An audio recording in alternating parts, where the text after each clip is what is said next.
তো বন্ধুরা 2025-এ YouTube channel মনিটাইজেশনের জন্য একটা নতুন আপডেট চলে এসেছে। এই আপডেটটা যদি তোমাদের না জানা থাকে তো তোমার চ্যানেলটা মনিটাইজ হয়ে যাওয়ার পরও তোমার চ্যানেলটা ডিমনিটাইজ হয়ে যাবে। তো এই আপডেটটা জানা খুবই জরুরি, কারণ আমরা জানি যে ইউটিউব প্রতিনিয়ত নিজের প্ল্যাটফর্মটাকে আপডেট করতেই থাকে, কিন্তু এবারের আপডেটটা হলো খুবই গুরুত্বপূর্ণ।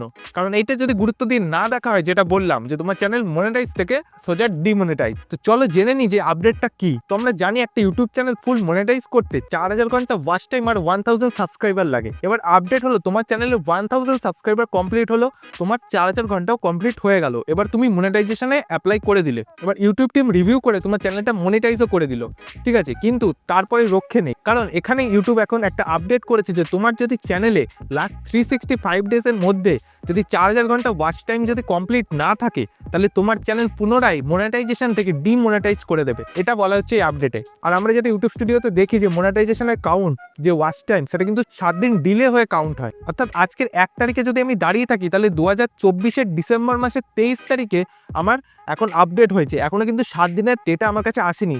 7 দিন যাবে, তারপর আমার কাছে সেই ডেটাটা আসবে ওয়াচ টাইমে। তো বোঝা গেল ব্যাপারটা যে কি আপডেটটা এসছে। আর এর সাথে বলে রাখি, ইউটিউবের আরেকটা আপডেট এসেছিল অনেকদিন আগেই, যে কি তোমাদের চ্যানেল যদি 6 মাসে যদি কোনো ভিডিও বা পোস্ট যদি আপলোড করা না থাকে, বা আপলোড যদি না করে ইনঅ্যাক্টিভ হয়ে যাও, তাহলে তোমাদের চ্যানেলকে ডিমনিটাইজ করে দেওয়া হবে, ঠিক আছে।